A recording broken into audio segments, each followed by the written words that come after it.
Welcome दोस्तों, आप सभी का फिर से एक बार मैं स्वागत करता हूं हमारी साइंस की जबरदस्त क्लास में, जहां पर हम फिर से एक बार top 100 most important general science के क्वेश्चन जो हमारे बीपीएससी टीआरई 4.0 के लिए काम आने वाले, तो सभी लोग जल्दी से आ जाएंगे अपनी क्लास में। सेशन को लाइक कर देंगे, शेयर कर देंगे, और जो नए आए वो सब्सक्राइब भी जरूर कर देंगे। और जिस तरह से सर बीपीएससी ने हमें धोखा दिया है, तो और एक रास्ता हमारे पास खुलकर आया है, जिसे बोला जाता है कि ईश्वर भगवान अगर एक रास्ता बंद कर देता है, एक दरवाजा अगर बंद कर देता है, तो कई सारे दरवाजे खोल देता है। और यही एक दरवाजा हम सब ने, हम टीचिंग परीक्षा वालों ने आपके लिए खोल कर रखा है, तो वो है सर आरआरबी ग्रुप डी का। अगर आप आरआरबी ग्रुप डी की तैयारी करना चाहते हो और बढ़िया तरीके से फ्री में कंटेंट, उसी तरह से फ्री में मॉक टेस्ट और पूरा सर सिलेबस अगर पढ़ना चाहते हो, तो हमारी वाईटी के ऊपर क्लासेस शुरू हो गए, जहां पर मेरा डेली शाम को 7 बजे क्लास होता है। तो सभी लोग क्लास में आ जाएंगे, अपनी प्रैक्टिस करते रहेंगे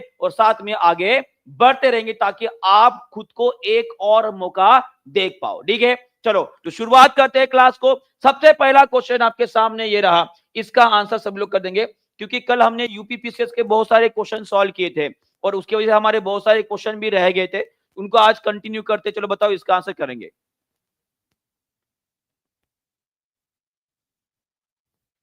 चलिए बताएंगे, इसका आंसर करेंगे। एक अम्ल और क्षार के बीच न्यूट्रलाइजेशन अभिक्रिया में क्या उत्पाद होता है? तो याद रखिएगा, इसमें सर सॉल्ट और पानी, मानी कि जल का उत्पादन होता है, मानी कि लवण और जल बनता है, और उसे हम न्यूट्रलाइजेशन की प्रक्रिया, मानी कि उसे उदासीनीकरण की प्रक्रिया बोलते हैं। याद रखिएगा। अगला सवाल आपके सामने, बताएंगे, इसका आंसर कर देंगे। इसका आंसर क्या रहेगा? थोड़ा सा फास्ट लेने वाला हूं, क्योंकि 100 क्वेश्चन हमें पूरे करने हैं। तो जो जो 100 क्वेश्चन पूरा करना चाहता है और अपने भूली हुई बिसरी हुई जो यादें हैं, जो पढ़ाई, उसको फिर से एक बार रिवाइज करना चाहता है, तो जल्दी से आ जाएगा। बताएंगे इसका आंसर क्या रहेगा। निम्नलिखित में से कौन सा हाइड्रोजन का समस्थानिक है जिसमें प्रोटॉन और एक न्यूट्रॉन पाया जाता है? तो इसका आंसर रहेगा सर आपका ड्यूटेरियम। इसका आंसर रहेगा आपका ड्यूटेरियम। प्रोटियम के अंदर एक प्रोटॉन और 0 न्यूट्रॉन पाया जाता है। इसके अंदर एक प्रोटॉन एक न्यूट्रॉन पाया जाता है। इसके अंदर एक प्रोटॉन और 2 न्यूट्रॉन पाए जाते हैं। और ट्रिटियम जो होता है सर, इसे कौन से नाम से पहचान जाती है? सर ये हाइड्रोजन का ऐसा समस्थानिक है जो रेडियो एक्टिव होता है। और ड्यूटेरियम सर, इसे भारी पानी के नाम से या भारी जल के नाम से भी पहचाना जाता है। इसे भी आपको ध्यान में रखना है। अगला सवाल आपके स्क्रीन के ऊपर ये रहा, बताएंगे इसका आंसर क्या रहेगा। फास्ट।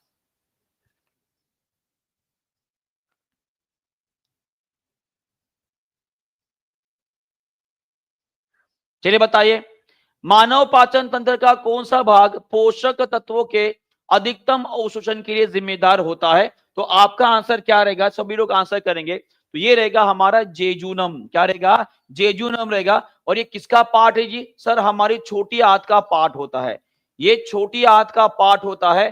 छोटी आंत मानी कि स्मॉल इंटेस्टाइन, जो लगभग लगभग 6 मीटर लंबी होती है। ठीक है जी, चलो। और उसी तरह से आपको ये भी याद रखना है कि अगर आपको पूछा जाता है सर पूर्ण पाचन, है ना, हमारे शरीर के अंदर हम जो खाना खाते हैं उसका पूर्ण पाचन कहां पर होता है, अगर ये सवाल पूछा जाता है कि कंप्लीट डाइजेशन कहां पर होता है, तो इसका भी आंसर सभी लोग कमेंट बॉक्स में जड़ देंगे। तो इसका आंसर क्या रहेगा? इसका आंसर रहेगा हमारा छोटी आंत। क्या रहेगा? छोटी आंत रहेगा। याद रखेगा।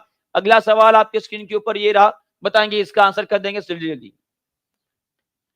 सबको मैं रिवाइज इसलिए कर रहा हूं क्योंकि इन बिटवीन ऐसे सर कुछ टेंशन में हम आ गए थे, जिसकी वजह से हो सकता है कि सर हम बहुत सारी बातें भूल गए। ये सभी बातें हम रिवाइज करके जो एक नए सेशन को, एक नए आरंभ को हम शुरुआत करने वाले हैं। ठीक है, जो बीपीएससी में ही रहेगा। वैसे भी हमने आरआरबी को स्टार्ट कर ही दिया है, पर हम बीपीएससी में कोई नए सेशन लेकर आएंगे जो आपको और भी लाभदायक होने वाले हैं। ठीक है, सभी लोग सेशन को एक बार लाइक जरूर कर दीजिएगा। ठीक है, चलो बताओ इसका आंसर रहेगा। पूछा गया सर दो वस्तुओं के बीच की दूरी अगर हम आधा कर दे, दूरी क्या हो रही है? आधी हो रही है, तो उसके बीच का आकर्षण बल क्या हो जाएगा? तो बताओ क्या हो जाएगा? पहली बात तो कम हो जाएगा। आकर्षण क्या हो जाएगा? बढ़ जाएगा। आकर्षण क्या हो जाएगा? बढ़ जाएगा, क्योंकि यहाँ पे दूरी क्या हो रही है? दूरी आपकी कम हो रही है। तो एक बात बताइए सर, कितना बढ़ जाएगा? कितना बढ़ जाएगा? सर ये 2 गुना हो जाएगा। Option number D is the correct answer. क्या रहेगा? Option number D is the correct answer. अब यहाँ पे देखो कुछ लोगों ने सर क्या बोला है, 1/4 हो जाएगा। एक बात याद रखेगा, दूरी अगर मैं ग्रेविटेशनल फोर्स की बात करूंगा सर, ये इनवर्सली प्रोपोर्शनल होता है दूरी के वर्ग के साथ। अगर दूरी सर ये 2 गुना अगर होती है तो हमारा बल जो होता है ये 1/4 हो जाएगा। पर दूरी यहां पे आधी हो गई है, आधी हो गई तो बल जो है सर हमारा 2 गुना हो जाएगा, ये याद रखिएगा। तो आंसर क्या रहेगा आपका सर? 2 गुना हो जाएगा। क्या हो जाएगा? 2 गुना हो जाएगा। पूरे गधे हो, बस कुछ ही लोग हैं, बस कुछ ही लोग ये सर वो क्वेश्चन को समझ पा रहे। अरे गधो, यहां पर डी का वर्ग आपको नजर आ रहा है, यहां पे डी का वर्ग नजर आ रहा है। अगर F is inversely proportional to, में अगर 1/2 का अगर वर्ग लिखता हूं तो सर क्या ये आपका 4 नहीं आ जाएगा? क्या ये आपका 4 नहीं आएगा? भाई 2 गुना कैसे होगा? ये 4 गुना हो जाएगा। कितना होगा? 4 गुना। मैंने देखा था शुरुआत में ही आपने सर ऑप्शन नंबर डी बोल दिया था। ये याद रखिएगा, इसके ऊपर हमें सवाल पूछा जाएगा, पक्का पक्का पूछा जाएगा। बीपीएससी में ग्रेविटेशन के ऊपर आपको क्वेश्चन आने ही वाला है, याद रखिएगा। तो इस प्रकार के सवाल हमने हमेशा यही देखा है कि अगर जो डिस्टेंस होता है ये अगर हमने सर 2 गुना कर दिया तो हमने यही पढ़ा है कि बल जो होता है सर ये 4 गुना हो जाता है, क्योंकि इसके स्क्वायर के साथ है। पर अगर मान लीजिए आपकी दूरी सर अगर आधी हो जाती है तो इसका भी तो आपको स्क्वायर करना पड़ेगा ना। तो ये क्या हो जाएगा बताओ? ये इनवर्सली है ऊपर से, बराबर है 2 गुना हो जाता है। और मान लीजिएगा डिस्टेंस अगर 2 गुना हो जाता है तो ये 1/4 हो जाता है। और डिस्टेंस अगर आधा हो जाए तो सिंपल सी बात, ये 4 ऊपर हो जाएगा, माने कि ये 4 गुना हो जाएगा। सबको समझ में आ गया है?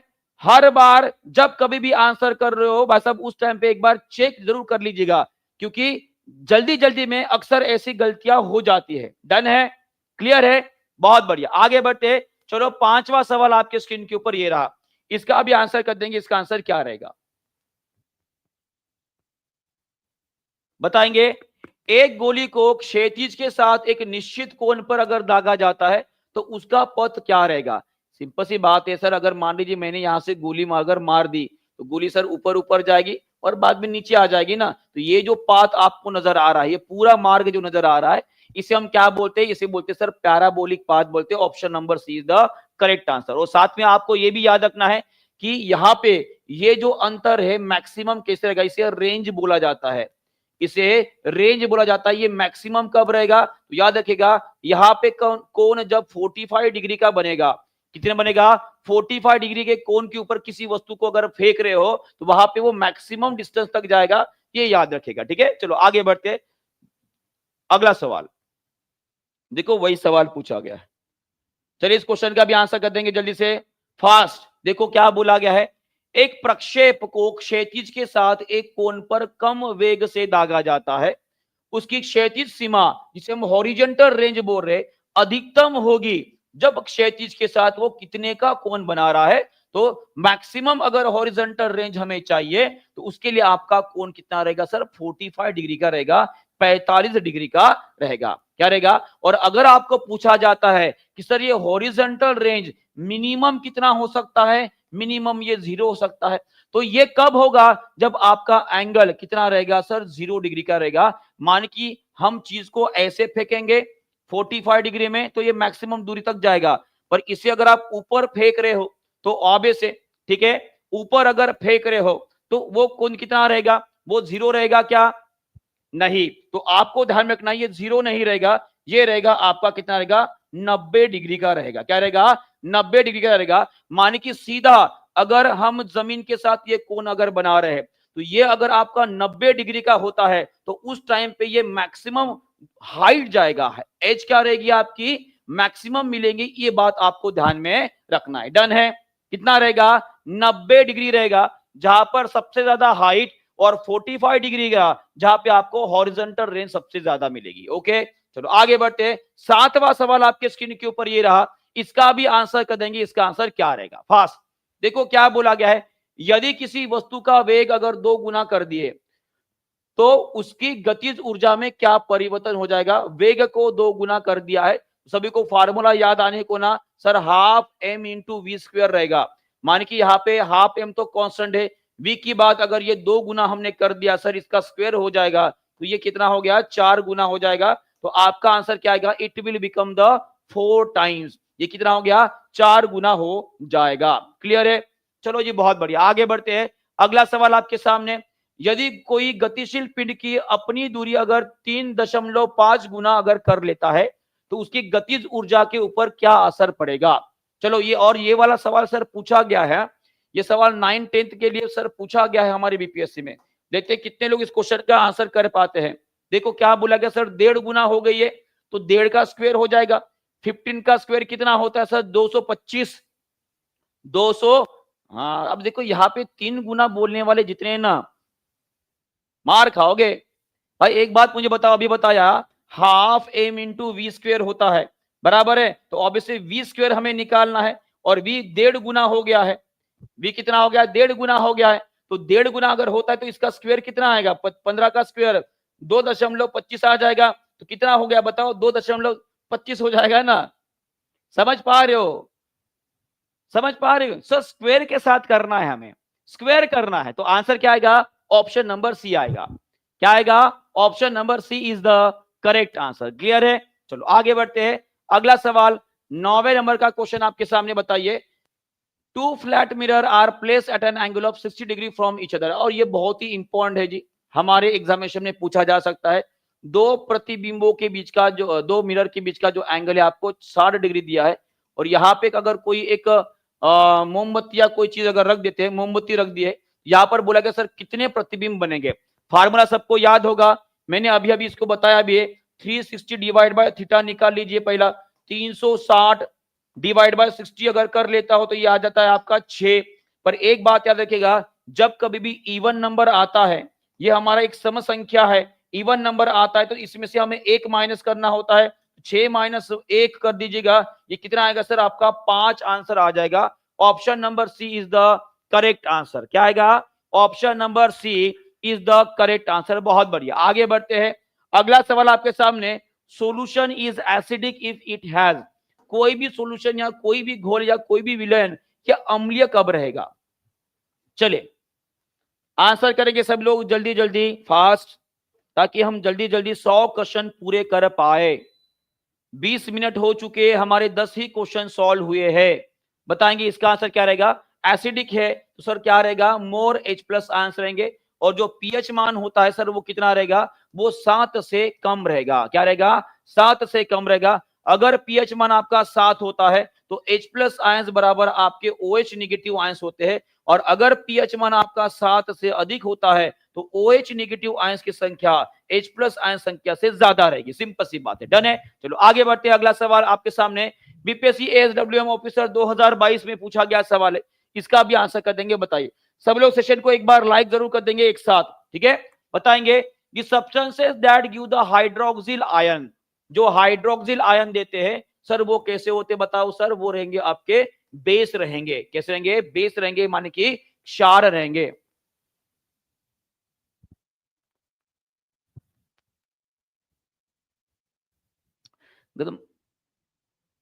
हाँ अभी सही उत्तर कर रहे, कुछ लोग बी कर रहे थे, बी कहां से आएगा, ठीक है। चलो आगे बढ़ते हैं। अगला सवाल, विच of the following solution has the pH value greater than 7।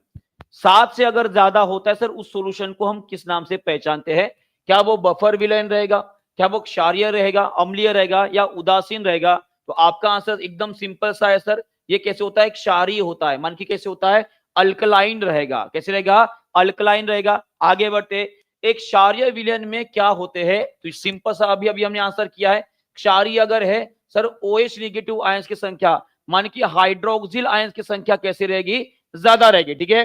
चलो आगे बढ़ते हैं। अगला सवाल आपके सामने ये रहा, यूपीपीसीएस एसीएफ आरएफओ 2019 में पूछा गया सवाल है, किण्वन की प्रक्रिया निम्नलिखित में से किसकी अनुपस्थिति में की जाती है। चलो बताओ, किण्वन की प्रक्रिया आप सभी को पता है, जिसको हम क्या बोलते हैं, फर्मेंटेशन बोलते हैं। किसके द्वारा किया जाता है सर, खमीर के द्वारा किया जाता है, हमने पढ़े हैं। खमीर माने की ईस्ट करता है, क्या बनता है, इसमें आपको इथेनॉल मिलेगा, इसमें आपको इथेनॉल, कार्बन डाइऑक्साइड और 2 ATP इतनी ऊर्जा मिलती है, हमने पढ़े है, बराबर है। तो ये किसके अब्सेंस में होती है, तो ये रहेगा सर आपका ऑप्शन नंबर डी, ऑक्सीजन के अब्सेंस में होती है, माने कि ये एक प्रकार का अवायवीय श्वसन होता है। ठीक है, चलो आगे बढ़ते हैं। अगला सवाल आपके सामने ये रहा, बताइए इसका आंसर कर देंगे। इसका आंसर क्या रहेगा? उपग्रह संचार में निम्नलिखित में से क्या उपयोग में लाया जाता है? बताओ। जब कभी भी सैटेलाइट का मोशन होता है, आपने अक्सर देखा होगा कि जो सोल्जर्स वगैरह हमारे होते हैं, वो जनरली जियो का सिम, वो एयरटेल का सिम नहीं इस्तेमाल करते, नहीं तो रिचार्ज खत्म होने के बाद बताएंगे आपकी जो समय अवधि है वो खत्म हो गई है, आप जल्दी से रिचार्ज कर दी, नहीं तो आपका मोबाइल बंद हो जाएगा। भाई साहब तंग आके फोड़ देगा सोल्जर। तो उनके पास सर सैटेलाइट कम्युनिकेशन का एक डायरेक्टली माध्यम होता है। आपने देखा होगा बड़े बड़ा भाई साहब ऐसे मुंह को लगाकर बोलते हैं, है ना, चार्ली कमिंग, चार्ली कमिंग, आपने शायद सुना होगा। ठीक है, तो वो जो सैटेलाइट कम्युनिकेशन होता है उसके लिए सर कौन सी वेव्स का इस्तेमाल किया जाता है? ये सवाल है, तो आपका आंसर रहेगा माइक्रोवेव का इस्तेमाल किया जाता है। किसका? माइक्रोवेव का इस्तेमाल किया जाता है, याद रखिएगा। और जो आपका इंफ्रारेड आप बोल रहे हो ना सर जी, ये इंफ्रारेड रेज जो होती है वो जनरली रिमोट कंट्रोल और बाकी जो छोटे मोटे चुटुक बुटुक जो एटम होते हैं सर उसके लिए इस्तेमाल किया जाता है। ठीक है, तो भाई साहब वहां पे रिमोट कंट्रोल ना, सैटेलाइट कम्युनिकेशन। ओके, चलो आगे बढ़ते हैं। अगला सवाल आपके सामने, चलो बताओ इसका आंसर कर देंगे। Chronometer is an instrument to measure, chronometer का इस्तेमाल किस लिए किया जाता है? और आपको बताऊंगा कि ये जिस चीज के लिए भी इस्तेमाल किया जाता है, ठीक है, जिस चीज के लिए भी इस्तेमाल किया जाता है वो एक्यूरेसी मेंटेन करने के लिए, और उसमें कोई भी फॉल्ट ना आए, एरर ना आए, इसलिए इसका इस्तेमाल किया जाता है। और यहाँ पे सभी लोग आंसर जो कर रहे हैं भाई साहब पक्का तुक्का मारे हो। सच्ची सच्ची बताना कितने लोगों ने तुक्का मारा है। और आज आपके क्वेश्चन बहुत सारे गलत भी हो रहे हैं, है ना। तो याद रखिएगा क्रोनोमीटर ये सर समय का मापन करने के लिए इस्तेमाल किया जाता है। मैंने इसके बारे में आपको बताया भी था। ठीक है, ये क्रोनोमीटर जो होता है सर वो इलेक्ट्रिक पोटेंशियल नहीं गिनता है। इलेक्ट्रिक पोटेंशियल गिनने के लिए हम पोटेंशियोमीटर, गैल्वेनोमीटर और वोल्ट मीटर का इस्तेमाल करते हैं। क्रोनोमीटर सर समय का मापन करने के लिए इस्तेमाल किया जाता है। मैंने बोला है सर आपके आंसर आज बहुत सारे गलत हो रहे हैं, थोड़ा सोच समझ कर आंसर करेगा। ठीक है, ये रहा वो क्रोनोमीटर, कुछ इस तरह से आपको दिखाई देता है। ठीक है, याद रखिएगा। ओके, क्योंकि ये जनरली नेविगेटर जो होते हैं, मान कि समुद्र में या जो बड़े बड़े लॉन्ग डिस्टेंसेस कवर करते सर उनके पास ये होता है। और हमने पढ़ा भी है कि जब कभी भी हम अक्षांश और रेखांश जो होते हैं हमारे उनको क्रॉस करते हैं उसके बाद समय चेंज हो जाता है, और उनको मेंटेन करने के लिए सर इसका इस्तेमाल किया जाता है। जनरली नेविगेटर जो होते हैं, जो हमारे समुद्र के जो वाहक होते हैं बस उनके द्वारा इस्तेमाल किया जाता है। ओके, चलो आगे बढ़ते हैं। अगला सवाल, सरल लोलक की दोलन अवधि निम्नलिखित में से किस पर निर्भर करती है? ये बहुत ही इंपॉर्टेंट टॉपिक है हमारे आने वाले एग्जामिनेशन के। मैं टॉपिक की बात कर रहा हूं। ठीक है, इस टॉपिक के ऊपर सवाल कैसा भी पूछा जा सकता है, पर आपको डरना नहीं है। T is equal to 2 pi √L/G, बस इस फार्मूले को आपको अच्छे से याद रखना है। ये फार्मूला अगर आपको समझ में आ गया तो दोलन के ऊपर या लोलक के ऊपर जैसे भी सवाल पूछे जाते हैं ये सभी के सभी आपके सही रहने वाले हैं। ये किसके ऊपर निर्भर करती है? तो याद रखिएगा सर ये केवल ऑप्शन नंबर डी रहेगा।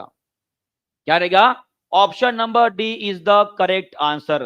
क्या रहेगा? Option number D is the correct answer. और ये तीनों जो चीजें आपको नजर आ रही है इसके ऊपर वो निर्भर नहीं करता है, चाहे वो मास ऑफ द बॉब है, मटेरियल कौन सा इस्तेमाल किया, या एम्पलीट्यूड क्यों ना हो, इसके ऊपर निर्भर नहीं करेगा। और अगर आप जी और टी को देख रहे हो तो सर ये इनवर्सली प्रोपोर्शनल होते हैं, माने कि वित क्रमानुपात में होता है। एक अगर जी आपका बढ़ रहा है तो टी की वैल्यू आपकी कम हो जाएगी। ठीक है, चलो आगे बढ़ते हैं। 18 नंबर का सवाल, पर उसके पहले मैं आपको बताऊंगा कि अगर आप केवीएस और डीटी प्लस बी अगर तैयारी करना चाहोगे तो टीचिंग परीक्षा की ओर से आपके लिए बहुत बेहतरीन ऑफर हम दे रहे हैं, जहां पे केवल केवीएस की तैयारी आपको 499 रुपीज में, और डीटी प्लस बी जिसकी वैल्यू केवल 999 रुपीज ही हमने रख दिए, क्योंकि डीटी प्लस की वैल्यू पहले जो सर लगभग 2500 रुपया थी, और इसकी वैल्यू जो सर 999 रुपीज थी। और जिस तरह से बीपीएससी ने हमारे साथ जो व्यवहार किया है, हम नहीं चाहते कि सर बच्चों का कोई नुकसान हो। हम यही चाहते कि सर आप बीपीएससी के अलावा बाकी सभी एग्जामिनेशन की भी तैयारी करें। इसलिए नो लॉस नो प्रॉफिट के तहत जो है आपको मैं हम सभी ये कोर्सेज ऑफर कर रहे हैं। फिर आपकी मर्जी रहेगी कि आप इन एग्जामिनेशन को देना चाहते हो कि नहीं रहोगे। ठीक है, ये आपके ऊपर छोड़ रहा हो। और उसी तरह से बाकी सभी कोर्सेज के ऊपर आपका 70% का ऑफर चल ही रहा है। ठीक है, जहां पर हम सिलेक्शन ये कोड इस्तेमाल कर सकते हो। ठीक है, चलो आगे बढ़ते हैं। अगला सवाल 18वें नंबर का सवाल आपकी स्क्रीन के ऊपर ये रहा, बताइए इसका आंसर क्या रहेगा? चलिए जी आंसर करेंगे। किस यंत्र का उपयोग तापमान मापने के लिए किया जाता है? To measure the temperature, temperature को गिनने के लिए। अब सर इस क्वेश्चन का आंसर तो आप गलत नहीं करोगे, ये तो मुझे पक्का पता है, पक्का पता है। और आपको बताना चाहूंगा कि इस प्रकार के डिवाइस के ऊपर पक्का आपके आने वाले समय में सवाल पूछा जाने वाला है। तो आपका आंसर इसका जो रहेगा वो रहेगा सर आपका थर्मामीटर, बैरोमीटर। ये वायु दाब गिनने के लिए इस्तेमाल किया जाता है। हाइग्रोमीटर जो है सर ये ह्यूमिडिटी जो होती है हमारी, ह्यूमिडिटी जिसे हम हवा के अंदर जो आर्द्रता होती है सर, इसे गिनने के लिए इस्तेमाल किया जाता है। ठीक है, याद रखेगा। और उसी तरह से अगला सवाल, which device is use to measure the air pressure. अब देखो एयर प्रेशर बोला गया है, एयर प्रेशर बोला गया है, और इनमें से एक सवाल आपके एग्जामिनेशन में फिक्स से आने वाला है। ठीक है, सभी लोग एक बार, जी हाँ, स्पीड स्पीड में देने में थोड़ा सा रॉन्ग हो जाता है ना, कोई दिक्कत नहीं है, पर हमें वो आदत भी डालनी है हमारे ब्रेन को, ताकि हम क्वेश्चन को फास्ट रीड कर कर तुरंत आंसर सही देकर हम आगे बढ़ पाए। ठीक है, तो इसका आंसर क्या रहेगा, एयर प्रेशर बोला है सर बैरोमीटर। एनीमोमीटर का इस्तेमाल किस लिए किया जाता है, और रेन गेज का इस्तेमाल किस लिए किया जाता है, वो भी याद रखिएगा। एनीमोमीटर सर ये वायु की गति और जो दिशा होती है सर, इसे ज्ञात करने के लिए इस्तेमाल किया जाता है। और रेन गेज इसे हम सर ओडोमीटर के नाम से भी जानते हैं, इसे ओडोमीटर भी बोला जाता है। और इससे माध्यम से बारिश कितनी हो रही है, बरसात कितनी हो रही है सर, उसको नापा जाएगा। ठीक है, अगला सवाल आपके सामने बताएंगे इसका आंसर, ह्यूमिडिटी।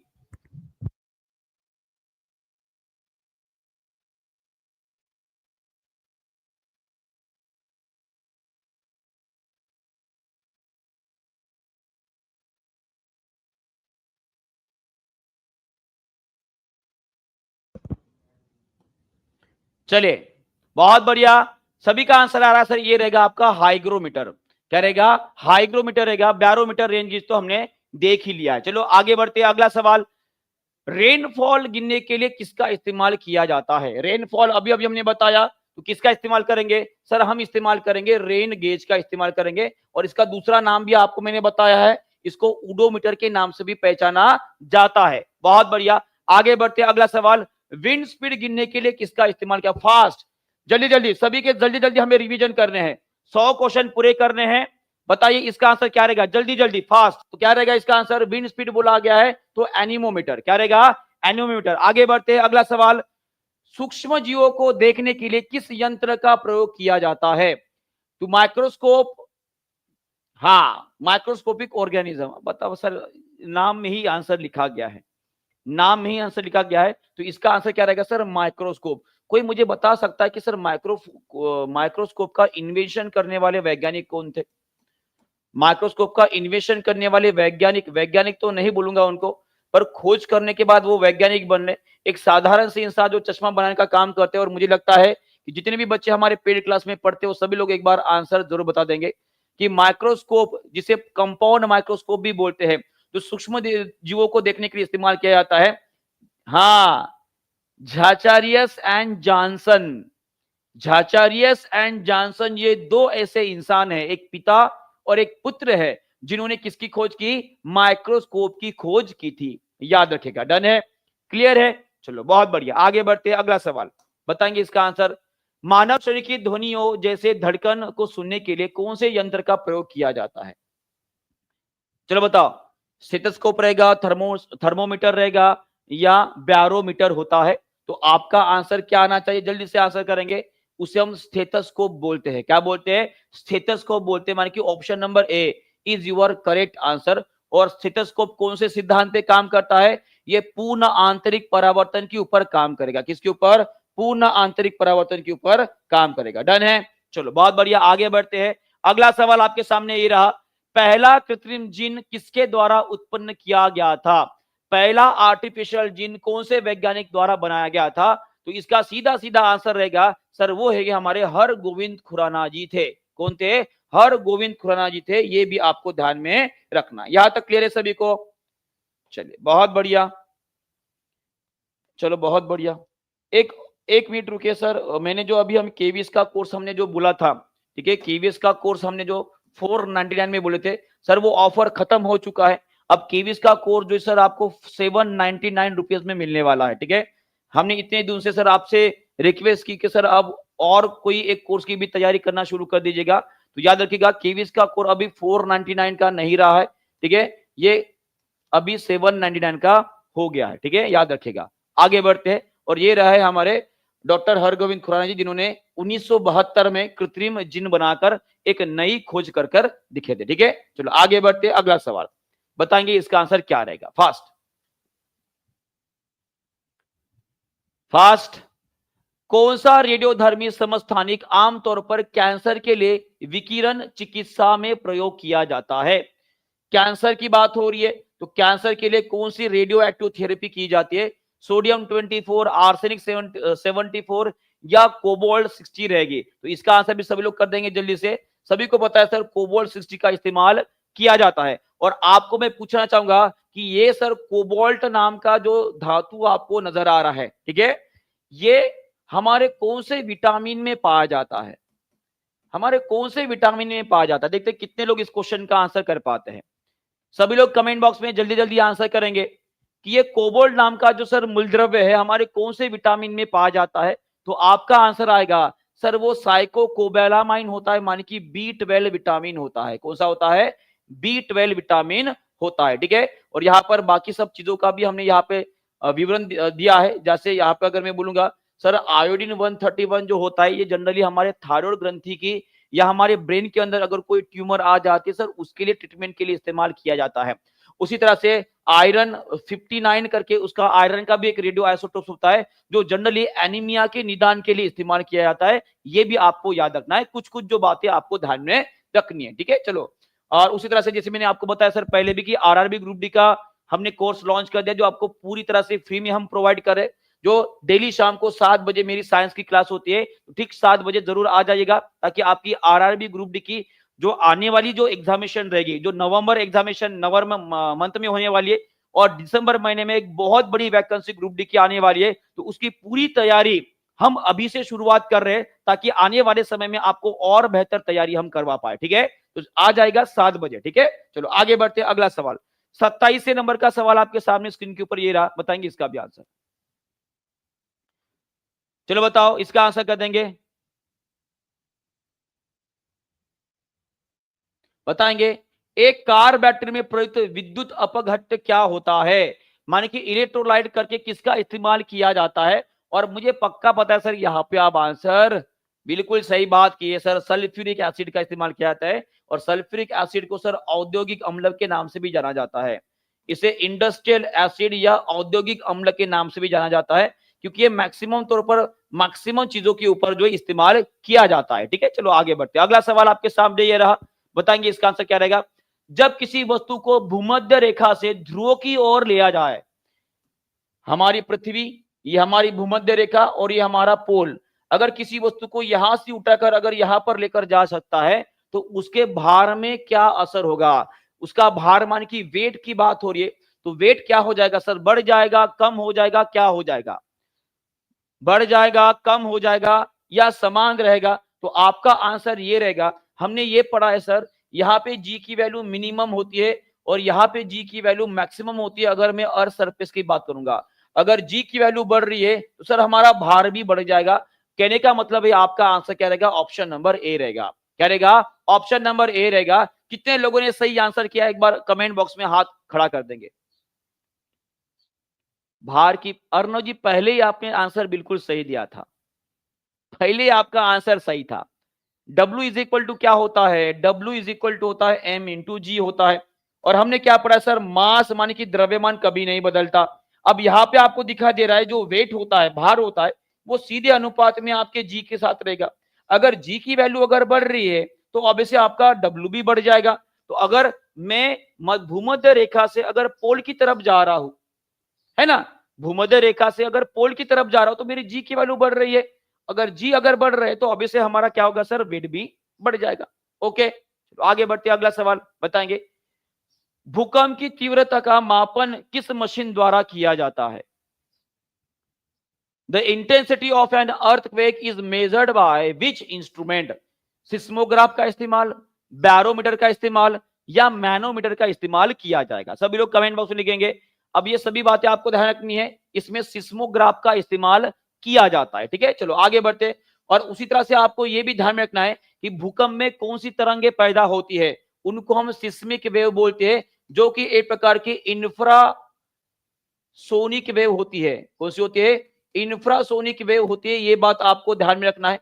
और उसी तरह से सर आपको सिस्मोग्राफ तो हमने बता दिए, और रिक्टर स्केल जो होती है, रिक्टर स्केल जो होती है, तो भूकंप के दौरान जो ऊर्जा बाहर निकलती है सर, उसका मापन करने के लिए हम रिक्टर स्केल का इस्तेमाल करते हैं। अक्सर यहाँ पे थोड़ा बहुत कंफ्यूजन होता है, पर याद रखिएगा रिक्टर स्केल से भूकंप के दौरान कितनी ऊर्जा बाहर निकली है उसका मापन किया जाता है। ओके, चलो आगे बढ़ते हैं। अगला सवाल आपके सामने, बताएंगे, इसका भी आंसर कर देंगे। बताइए इसका आंसर क्या रहेगा? जी बिल्कुल, मैग्नीट्यूड और इंटेंसिटी मापने के लिए सर मरकरी स्केल का इस्तेमाल किए जाते हैं।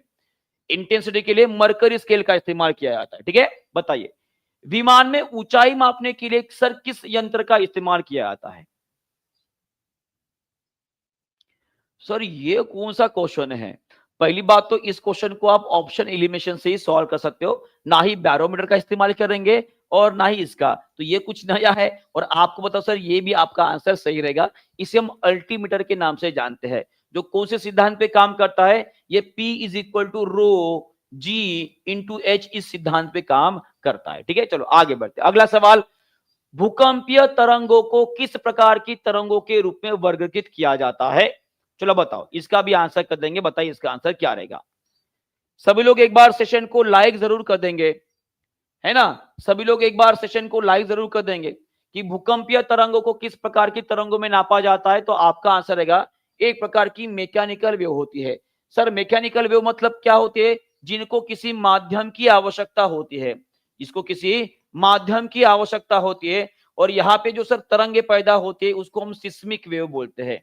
क्या बोलते हैं? सिस्मिक वेव बोलते हैं। ये बात आपको ध्यान में रखना है। और जिस तरह से हमारी साउंड वेव एक प्रकार की मटेरियल या मैकेनिकल वेव होती है, ये भी तरंगे कैसी होती है? एक प्रकार की मैकेनिकल वेव हो रहेगी। ठीक है, चलो आगे बढ़ते। अगला सवाल आपके सामने बताएंगे, और ये रही है आपकी पी वेव, और ये रही है आपकी S wave, primary and secondary wave. और यहाँ पर एक और बात आपको समझना है कि भूकंप की तरंगों में जो अगर पी वेव पैदा हो रही है, तो ये एक प्रकार की लॉन्गिट्यूडिनल वेव होती है। ये कैसी होती है? लॉन्गिट्यूडिनल वेव होती है, मान की एक प्रकार की अनुदैर्घ्य तरंग होती है। पर वही एस वेव को अगर देख पा रहे हो, तो ये कुछ इस तरह से ट्रेवल करिए, ये अनुप्रस्थ तरंग होती है। कैसी होती है? अनुप्रस्थ तरंग होती है, मान की इसे हम ट्रांसवर्स वेव बोलेंगे। क्या बोलेंगे? Transverse wave. और दोनों के दोनों कैसे रहेंगे सर? दोनों के दोनों जो है आपकी मैकेनिकल वेव है, इनको हम यांत्रिक तरंग बोलेंगे। ठीक है, ये भी इंपॉर्टेंट है, याद रखिएगा। अगला सवाल बताएंगे, इसका आंसर कर देंगे फास्ट। वायु में ऑक्सीजन का प्रतिशत कितना है? जस्ट अभी अभी बीपीएससी टीआई 3.0 की री एग्जाम में पूछा गया सवाल है। तो आपका आंसर आएगा सर, ये रहता है आपका 21%। क्या होता है 21%? उसके साथ आप मुझे बताओ कि जब हम सांस लेते हैं, जब हम सांस लेते हैं, ठीक है, उस टाइम ऑक्सीजन की मात्रा कितनी होती है, नाइट्रोजन की मात्रा कितनी होती है, और उसी तरह से कार्बन डाइऑक्साइड की मात्रा कितनी होती है, ये मुझे लिख के बताओगे।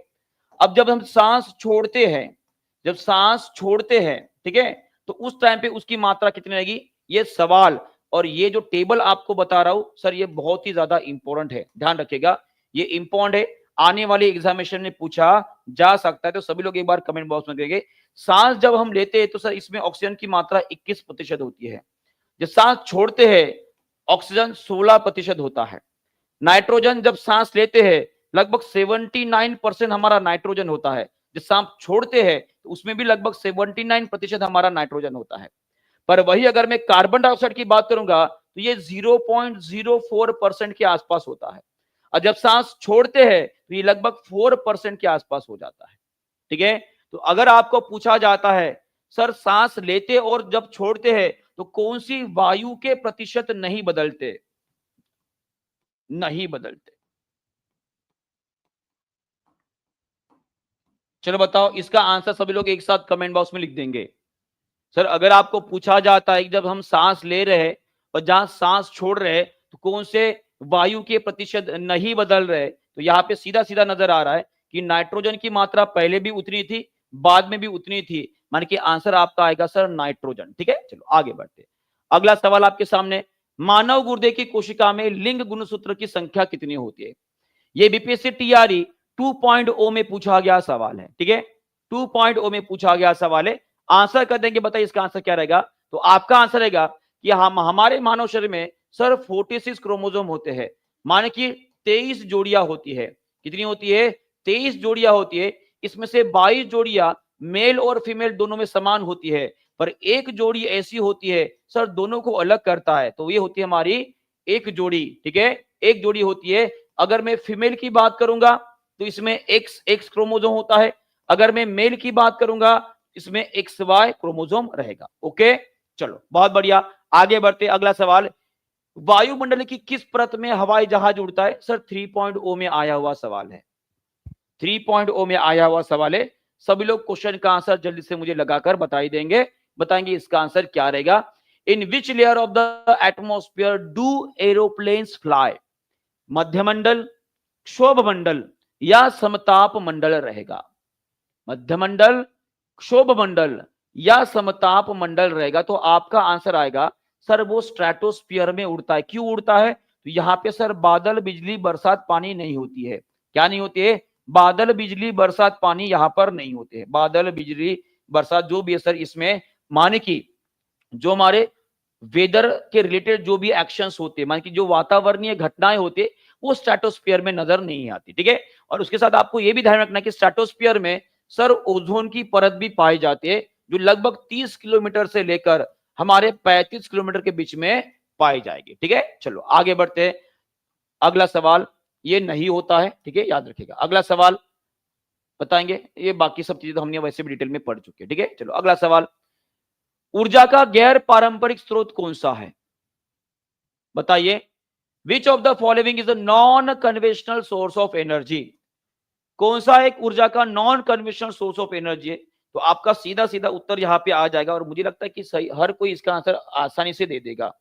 और बहुत बढ़िया आंसर कर रहे हैं यहाँ पे सर, भूतापीय ऊर्जा और न्यूक्लियर एनर्जी होती है सर, ये non conventional source of energy, मान के ये पारंपरिक स्रोत नहीं है। बायोगैस को हम पारंपरिक स्रोत में गिना जाता है, तो आंसर रहेगा आपका ऑप्शन नंबर डी। क्या रहेगा? Option number D is the correct answer. बिल्कुल सही बात। आगे बढ़ते हैं, अगला सवाल बताइए, बीओडी जिसे हम जैविक ऑक्सीजन की मांग या डिमांड बोलते हैं, मान की बायोलॉजिकल ऑक्सीजन डिमांड बोलते हैं सर, ये क्या बताता है? ये क्या बताता है? सभी लोग आंसर करेंगे। पानी में सूक्ष्म जीवों की वजह से कार्बनिक पदार्थों का उपयोग ज्यादा होता है, पानी बहुत ज्यादा प्रदूषित है, पानी की कम प्रदूषित होता है। तो एक बात याद रखिएगा, अगर बायोलॉजिकल ऑक्सीजन डिमांड अगर ज्यादा है, ठीक है, बायोलॉजिकल ऑक्सीजन डिमांड अगर ज्यादा है, इसका कहने का मतलब होता है सर पानी बहुत अधिक प्रदूषित है। इसका यह भी मतलब होता है कि जो हमारे माइक्रो ऑर्गेनिजम्स होते हैं, इनके वजह से जो ऑर्गेनिक मैटर मान के कार्बनिक पदार्थ होता है, इनका जो डिग्रेडेशन किया जाता है वो भी बहुत ज्यादा हो रहा है। मान कि ऑप्शन नंबर ए और ऑप्शन नंबर बी ये आपके दोनों भी सही रहेंगे, और इसीलिए आपका आंसर क्या आएगा सर? ऑप्शन नंबर डी, माने कि ऊपर में से एक से अधिक जो है आपका सही आंसर आना चाहिए। क्या आना चाहिए? Option number D is the correct answer रहना चाहिए, क्योंकि ये दोनों भी सही है, ये दोनों भी सही है। पानी बहुत ज्यादा प्रदूषित है, तो क्यों प्रदूषित है? क्योंकि उसमें जो सूक्ष्म जीव होते हैं सर वो ऑक्सीजन का बहुत ज्यादा इस्तेमाल कर रहे हैं, उसमें जो ऑर्गेनिक मैटर है सर उनका डिग्रेडेशन बहुत ज्यादा ही हो रहा है। Answer option number D. सभी लोग ध्यान से इस क्वेश्चन की तरफ ध्यान देंगे। ठीक है, क्लियर है? चलो आगे बढ़ते हैं। अगला सवाल आपके सामने ये रहा, which type of pollution can cause the jaundice? पीलिया रोग जो होता है सर वो किससे फैलता है? चलिए, किससे फैलता है? डी तो ले डूबने ही वाला है, ठीक है। डी और ई एक ऐसे ऑप्शन है, डी और ई एक ऐसे ऑप्शन है सर जो बहुत खतरनाक है, ठीक है। तो इसका आंसर क्या आएगा सर? पीलिया किससे फैलता है? ये जल से फैलता है। किससे फैलता है? पानी से फैलता है। और आप मुझे लेके बताओगे कि ये जो जॉइंडिस होता है जिसे हम पीलिया बोले सर, हमारे कौन से ऑर्गन के ऊपर अटैक करेगा, और इस ऑर्गन के द्वारा कौन सा ऐसा पिगमेंट ज्यादा बनाया जाता है जिसके वजह से सर हमारा शरीर जो है सर पीला पीला हो जाता है? तो ये पिगमेंट कौन सा है और ये ऑर्गन कौन सा है सर? दोनों के आंसर मुझे अभी के अभी आप कमेंट बॉक्स में। अर्नव जी, जॉन्डिस कब से हमारे फेफड़ों में होने लगा? टीबी जैसी बीमारी फेफड़ों की होती है। ऑर्गन जो रहेगा सर वो लिवर रहेगा ना, लिवर को होता है, हमारे लिवर को होगा। और कौन सा पिगमेंट बनेगा? कौन सा पिगमेंट बनेगा? बहुत बढ़िया, इसमें बिलीरुबिन बनता है। कौन सा बनता है सर? बिलीरुबिन बनता है, ये भी याद रखेगा। ठीक है, चलो बहुत बढ़िया। और ये बिलीरुबिन कब बनता है? जब आरबीसी से हीम और ग्लोबिन अलग अलग किया जाता है। ठीक है, याद रखेगा। आगे बढ़ते हैं, अगला सवाल आपके सामने, हिपेटाइटिस ए। हिपेटाइटिस ए सर ये कौन से प्रकार की बीमारी है? हिपेटाइटिस ए ये कौन सी प्रकार की बीमारी है, माने कि किससे उत्पन्न होती है? एयरबॉर्न डिसीज है, फूड कंटामिनेशन से पैदा होती है, या वाटर बॉर्न डिसीज है? और इसके यहाँ पे बहुत सारे लोगों का सही उत्तर भी आ रहा है, बहुत बढ़िया जी। ये भोजन से भी होता है और जल से भी उत्पन्न होता है, तो आपका आंसर आएगा सर ऑप्शन नंबर डी। बहुत बढ़िया।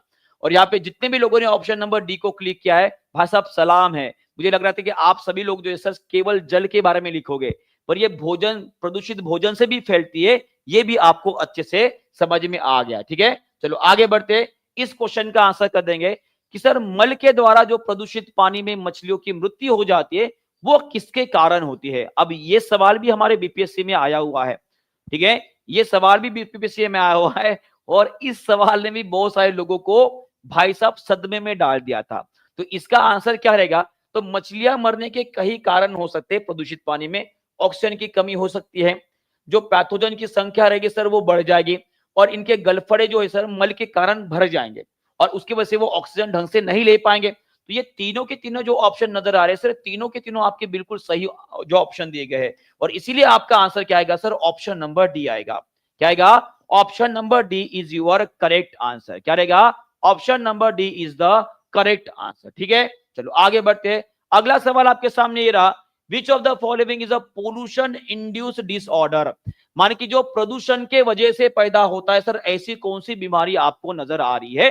फ्लूरोसिस, लेप्रोसी, या इसे हम न्यूमोनोकोसिस बोलते हैं, न्यूमोकोनायोसिस, न्यूमोको, क्या बोला भाई, नाम भी इतना हार्ड है, न्यूमोकोनियोसिस। ठीक है, हाँ एक बार जरूर पढ़ के देख लीजिएगा, है हो जाएगा। ठीक है, हाँ तो याद रखिएगा सर, ये जो है सर पोल्यूशन के कारण होती है, जो फेफड़े से रिलेटेड एक रोग है।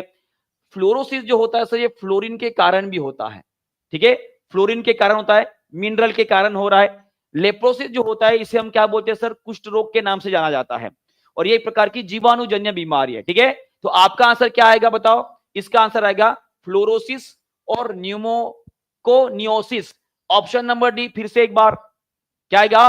Option number D. अरे एक बात बताइए, अगर अगर पानी में, अगर जल में फ्लोरीन की मात्रा अगर बढ़ गई, उसकी वजह से हमारे जो बोन होते हैं, बोन डेंसिटी कम हो जाती है। तो एक बात बताइए, पानी में, जल में ये फ्लोरीन गया कहां से?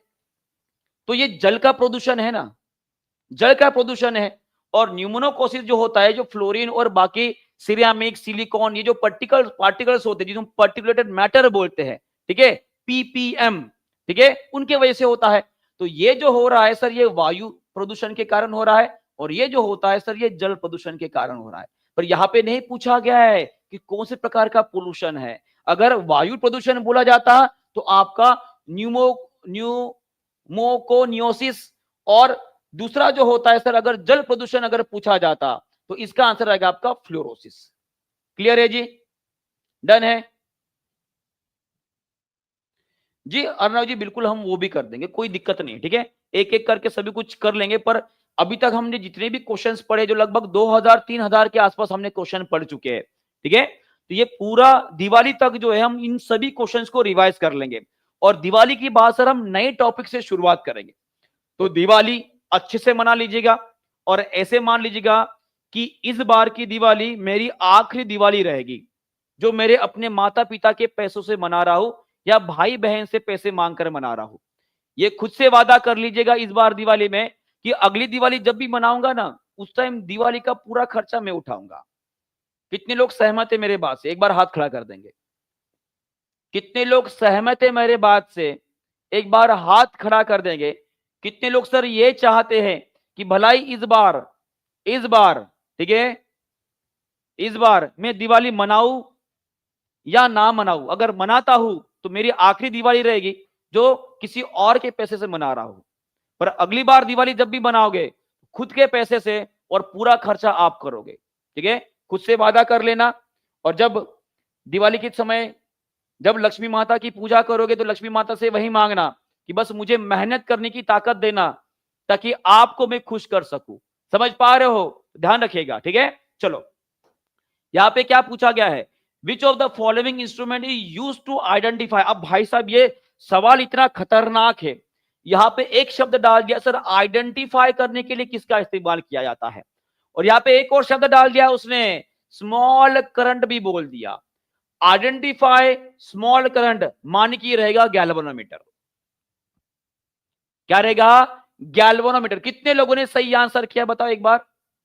बहुत खतरनाक क्वेश्चन है ये, और ये कहां पर दिया है? हमारे एनसीईआरटी के एग्जाम्पलर या एक्सरसाइज में दिया है, ठीक है। तो ये सवाल आने की चांसेस बहुत ज्यादा है, ठीक है। अगर मान लीजिए यहां पे स्मॉल करंट अगर नहीं होता, ये शब्द अगर नहीं होता, आइडेंटिफाई अगर ये शब्द होता, तो आपका एमीटर और गैल्वेनोमीटर दोनों भी आपका आंसर होता, क्योंकि करंट को गिनने का काम एमीटर भी करता है और गैल्वेनोमीटर भी करता है, पर जनरली आइडेंटिफाई करने का काम स्मॉल अमाउंट में वो गैल्वेनोमीटर करेगा। डन है? हाँ, बहुत बढ़िया। आगे बढ़ते हैं, अगला सवाल आपके सामने। भाई ये सब कुछ हमने पढ़ लिया, अगला सवाल बताइए, इसका आंसर करेंगे फास्ट। पूछा गया है कि which pigment is essential for the nitrogen fixation by the leguminous plant. चलिए बताइए। और ये क्वेश्चन सर हमारी इसमें आया है, तो आपका आंसर सीधा सीधा आना चाहिए सर, ये लेग हीमोग्लोबिन होता है। क्या होता है? Leg haemoglobin. और ये एक प्रकार का पिगमेंट जो हमारे पौधों में पाया जाएगा, जो पौधों में पाया जाता है, जो ऑक्सीजन का वाहक होता है, ऑक्सीजन का वाहक होता है। ये बात आपको ध्यान में रखना है, ठीक है। चलो आगे बढ़ते हैं, अगला सवाल आपके सामने, बताएंगे इसका आंसर क्या रहेगा, जल्दी जल्दी बताएंगे। विच of the following causes the optical phenomena of the stars twinkling. ये पूछा गया कि सितारों के चमकने की जो प्रकाशीय प्रक्रिया होती है, ये किसके कारण होती है। तो आपका आंसर रहेगा सर, ये वायुमंडलीय अपवर्तन या परावर्तन। तो आपका आंसर रहेगा सर अपवर्तन, ऑप्शन नंबर सी। ध्यानपूर्वक, रिफ्लेक्शन और रिफ्रैक्शन में केवल एक शब्द का अंतर है, थोड़ा भी ऊपर नीचे हो गया तो पूरा क्वेश्चन ही गलत हो जाएगा। अपवर्तन, परावर्तन, रिफ्लेक्शन, रिफ्रैक्शन, ठीक है। चलो आगे बढ़ते हैं, अगला सवाल।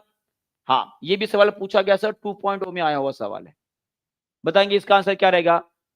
पोर्सलिन मग में गर्म चाय पीना सुविधाजनक है, स्टील के गिलास की तुलना में क्यों। यहां पे ये पूछा गया, drinking hot tea in a porcelain mug is convenient compare to the steel glass because of, क्योंकि पोर्सलिन जो होता है सर, ये उष्मा का कुचालक होता है। तो option number C is your correct answer, option number C is your correct answer, ठीक है। बहुत बढ़िया, बहुत जबरदस्त। आगे बढ़ते हैं, चलो 46वें नंबर का सवाल। हाँ, अब आते हैं सर प्रकाश के ऊपर। एक सच्ची सच्ची बताओ, कितने लोगों को सर प्रकाशमान की लाइट ये चैप्टर बहुत अच्छे से आ रहा है, एक बार हाथ खड़ा कर देंगे। चलो, क्योंकि बहुत बार प्रैक्टिस करवाई भाई मैंने आप लोगों की, बहुत बार प्रैक्टिस करवाई आपकी। ऐसे मान लीजिएगा पूरे एक साल में लगभग ऐसा कोई सेशन मेरा नहीं होगा कि जहां पे मैंने लाइट का क्वेश्चन नहीं डाला है, क्योंकि मुझे पता है और शायद आपको भी पता होगा कि सर लाइट से क्वेश्चन आना मतलब आना ही है, ठीक है। चलो अभी देखते हैं कि सर यहां पर क्या होता है। इसका आंसर सब लोग जड़ देंगे, और यहां पे कुछ लोग सर बी, कुछ लोग सी बोल रहे हैं, ठीक है। हाँ, क्या बोला गया है, कॉनकेव मिरर द्वारा बनाया गया प्रतिबिंब कैसे होता है। हमेशा वर्चुअल? जी नहीं। निश्चित रूप से वास्तविक होगा? जी नहीं। हमेशा वास्तविक होगा सर? ये भी नहीं। ऑप्शन नंबर ई। क्या रहेगा? ऑप्शन नंबर ई रहेगा। और इसलिए मैंने आपको पूछा कि सर लाइट के बारे में कितने लोग कॉन्फिडेंट है। देखिए, अब यहां पे जो शब्द डाले गए हैं, ऑलवेज, डेफिनेटली, माने कि ऑलवेज समझ लीजिएगा, ऑलवेज रियल, जी नहीं, ये गड़बड़ घोटाले वाला काम है, ठीक है। तो एक बात याद रखेगा, ये रहेगा आपका नन ऑफ अबाउ, ठीक है। चलो बहुत बढ़िया, आगे बढ़ते, चलो अगला क्वेश्चन, इसका आंसर कर देंगे। इसका आंसर क्या रहेगा, इसका आंसर कर देंगे। इसका आंसर क्या रहेगा, डीएनए का कौन सा भाग प्रोटीन की सूचना देता है। Which part of the DNA give the information about the protein synthesis. Gene होता है, क्रोमोसोम होता है, या आरएनए होता है। तो आपका आंसर क्या रहेगा सर, जीन। क्या रहेगा, जीन होता है। अब यहां पर सर देखो, ये एक याद रखेगा, सर इंफॉर्मेशन छुपी होती है जीन के अंदर, और जीन से जब आपका डबल स्ट्रैंडेड डीएनए, सर ये जब सिंगल स्ट्रैंडेड बन जाता है, मान कि डीएनए से बन जाता है आरएनए, और ये जो इंफॉर्मेशन है, ये जो इंफॉर्मेशन है ये कैरी करता है सर आपका एमआरएनए, जिसे हम मैसेंजर आरएनए बोलते हैं। और ये एमआरएनए इंफॉर्मेशन लेके जाएगा सर किसकी तरफ, ये लेके जाता है हमारे राइबोसोम की तरफ, ठीक है। और राइबोसोम क्या बनाएगा, फिर राइबोसोम क्या बना सर, ये प्रोटीन का सिंथेसिस करेगा। ये क्या बनेगा, प्रोटीन। तो एक्चुअल में इंफॉर्मेशन कहां छुपी है, वो छुपी है सर हमारे जीन के अंदर। क्लियर है सभी को, डन है जी? नहीं, देखो इंफॉर्मेशन लेके जाने का काम एमआरएनए लेकर जा रहा है, ठीक है, पर एक्चुअल में इंफॉर्मेशन होती कहां पर है सर, वो होती है हमारे जीन के अंदर होती है, जो हमारे डीएनए का एक हिस्सा होता है, ठीक है। याद रखेगा सभी लोग, एक बार इसको कंफर्म जरूर कर लीजिएगा, ठीक है, क्लियर है। चलो आगे बढ़ते हैं, अगला सवाल। और देखो यहां पर मैं आपको एक बार बताना भी चाहूंगा कि यहाँ पे जितना भी देख रहे हो सर, हमारा ये जीन है ना, जीन मतलब क्या होता है, ये हमारे डीएनए का इंफॉर्मेशन सेंटर है। जिनका मतलब क्या है सर, हमारे डीएनए का इंफॉर्मेशन सेंटर है। हमारे बॉडी की जितनी भी गतिविधियां होती है, चाहे वो कोई हार्मोन क्यों ना हो, चाहे कोई एंजाइम क्यों ना हो, हर गतिविधियों को नियंत्रित करने वाली इंफॉर्मेशन हमारे जीन में छुपी होती है। और यही जीन इंफॉर्मेशन आरएनए को ट्रांसफर करता है, जो फिर राइबोसोम तक लेके जाता है।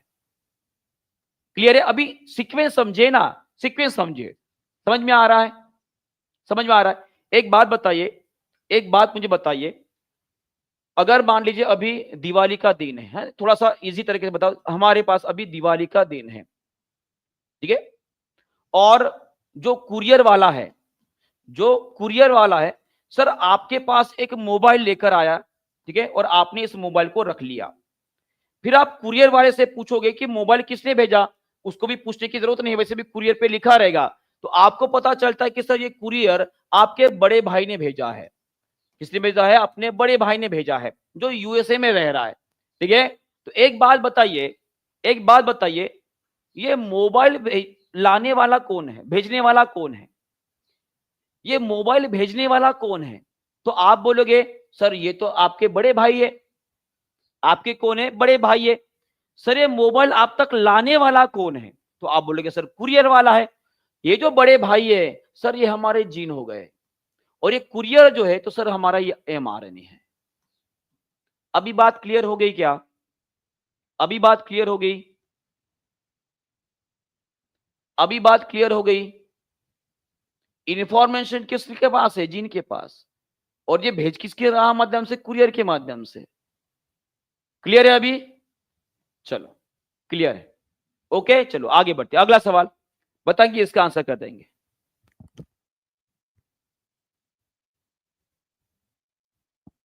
चलिए बताइए इसका आंसर क्या करेंगे सभी लोग। यदि कोई बीमारी किसी गैर मानव पशु से मानव में अगर फैलती है, गैर मानव पशु से अगर मानव में फैलती है, तो इसे हम क्या बोलते हैं सर, पशुजन्य बीमारी बोलते हैं, जूनोटिक डिसीज बोलते हैं। और याद रखिएगा, हमारे एनसीईआरटी के हिसाब से कुछ बातें मैं आपको बताना चाहूंगा। ये हमारे एनसीईआरटी का पूरा चार्ट है, 12वीं कक्षा में दिया है। तो उन बीमारियों का कुछ नाम लिख दीजिएगा सर। एंथ्रैक्स नाम की बीमारी, जिसके ऊपर अभी अभी सवाल पूछा गया था बीपीएससी टीआई 3.0 की री एग्जाम में। तो एंथ्रैक्स नाम की बीमारी जो प्लीहा से रिलेट होती है ना, ये जूनोटिक डिसीज है। ट्यूबरक्लोसिस, टीबी, सर ये भी एक प्रकार की जूनोटिक डिसीज होती है। साथ में सर निपाह वायरस और ब्रुसेलोसियस, रैबीज, ये सभी के सभी डिसीज जो नजर आ रही है, सभी के सभी कैसे है, आपकी जूनोटिक डिसीज है, माने कि प्राणी जन्य बीमारी है। इन सभी के नाम अच्छे से याद करके लिख दीजिएगा, इसके ऊपर सवाल आ सकते हैं। कौन कौन से बोला मैंने, एक है रैबीज जो कुत्ते से फैलता है, एंथ्रैक्स, ट्यूबरक्लोसिस, निपाह, ब्रुसेलोसिस, ये सभी बीमारियां आपको ध्यान में रखना है, ठीक है जी, ये डन है। चलो आगे बढ़ते, अगला सवाल, निम्नलिखित में से कौन सा अजैविक कारक नहीं है? अजैविक कारक नहीं, माने कि आपको जैविक कारक पूछा गया है। क्या पूछा गया है? जैविक कारक, माने कि बायोटिक फैक्टर पूछा गया है। अल्टीट्यूड, ह्यूमिडिटी या एनिमल, तो आपका आंसर सीधा रहेगा सर, जिनके अंदर जान होती है, जो जीवित होते हैं, उनको हम जीवित जैविक कारक बोलते हैं, बराबर है। आंसर रहेगा आपका ऑप्शन नंबर सी। चलो 50वें नंबर का सवाल बीपीएससी टीआरई 1 2023 में पूछा गया सवाल है। देखते हैं इसका आंसर कौन करता है, और साथ में आप मुझे ये भी लिख के बताओगे कि जो हमारी मैग्नेटिक फील्ड होती है सर, इसकी एसआई यूनिट क्या रहेगी, इसकी एसआई यूनिट क्या रहेगी। सभी लोग, ये दोनों क्वेश्चन हमारे एग्जामिनेशन में पूछे गए सवाल है, तो इसका आंसर क्या रहेगा सर, इसका आंसर सीधा आपका आएगा कि एक प्रकार की वेक्टर क्वांटिटी होती है, और दिशा क्या रहेगी सर, ये नॉर्थ डायरेक्शन से लेकर साउथ डायरेक्शन में जाने वाली है, और इसकी जो मैग्नीट्यूड होती है, इसको गिनने के लिए हम जो मात्रक जो इकाई इस्तेमाल करते हैं, इसे हम weber per metre square, weber per metre square, या और इसे टेस्ला के नाम से भी जानते हैं, या इसे हम टेस्ला भी बोलते हैं। दोनों भी बहुत ज्यादा इंपॉर्टेंट रहेंगे। डन है। चलो और आगे बढ़ते सर, और ये रहा आपका 50वें नंबर का सवाल। बताएंगे इस क्वेश्चन का आंसर क्या करोगे। विच of the following is a true about the mass. तो थोड़ा सा सोच समझकर आंसर करेगा कि सर द्रव्यमान के बारे में कौन सा कथन आपका सही दिया गया है, द्रव्यमान के बारे में कौन सा कथन सही दिया गया है। It varies with the location, जी बिल्कुल नहीं, ये तो हमारे भार के बारे में लिखा गया है। It is a scalar quantity, sir बिल्कुल ये हमारी अदिश राशि है। It is measure in the newton, जी नहीं, ये न्यूटन में नहीं गिनी जाती है। न्यूटन में सर गिना जाता है हमारा वेट, माने कि भार गिना जाता है। It depends on the gravity, sir ये भी नहीं रहेगा, माने कि आंसर आपका option number B is the correct answer. तो अब मुझे बताइए सर 50 में से कितने क्वेश्चन आपके रॉन्ग हुए हैं। ऑब्वियसली यहाँ पे सवाल तो मैक्सिमम आपके सही हुए होंगे, पर जो क्वेश्चन रॉन्ग हुआ है वो तो आपको समझ में आ ही गया होगा। तो कितने क्वेश्चन रॉन्ग हुए ये आप मुझे बताइए, और कल जितने क्वेश्चन आपके रॉन्ग हुए, क्या आज उससे भी ज्यादा क्वेश्चन रॉन्ग हुए, ये भी आपको मुझे बताना है। चलिए बताइए, काउंट नहीं किए, आपको डेली काउंट करना है, ठीक है, ताकि आपको समझ में आए कि डेली मेरे जो क्वेश्चन रॉन्ग हो रहे थे वो कम होना चाहिए, ना बल्कि बढ़ने चाहिए, ठीक है, बढ़ने नहीं चाहिए। तो आपको ध्यान रखना है 50 का 50 रॉन्ग हो गया, बहुत बढ़िया जी, डन डन, हाँ सिलेक्शन हो गया आपका, ठीक है, याद रखेंगे। चलो बहुत बढ़िया। और आगे की तरफ सर ये अगला सवाल जो है आपको मैं आज होमवर्क दे रहा हूं, तो सभी लोग सर क्वेश्चन का आंसर कमेंट बॉक्स में कर देंगे। और कल भी हमारे सर ऐसे ही क्वेश्चन लूंगा जहां पे फास्ट रिवीजन रहेगा, जहां पर बीपीएससी टीआरई और एनसीईआरटी से रिलेटेड जितने भी क्वेश्चन रहेंगे वो हम स्टार्ट करना चाहेंगे। और मेरी एक सर ख्वाहिश है, कितने लोग चाहते सर लूसेंट से भी क्वेश्चन लाए, एक बार कमेंट बॉक्स में हाथ खड़ा कर देंगे। कितने लोग चाहते सर लूसेंट जो जनरल साइंस के क्वेश्चन होते सर वहां से भी क्वेश्चन की एक नई सीरीज हमने स्टार्ट करना चाहिए। जितने भी लोगों को लगता है वो कमेंट बॉक्स में अपनी राय जरूर देंगे। जितने लोग ज्यादा कमेंट करेंगे सर उतनी जल्दी हम लूसेंट की सीरीज स्पेशली आप सभी के लिए लेकर आएंगे, क्योंकि बीपीएससी आने के लिए थोड़ा सा समय हमें वैसे भी बाकी है। डन है, क्लियर है। चलो तो thank you very much, goodbye, God bless you and take care, okay bye.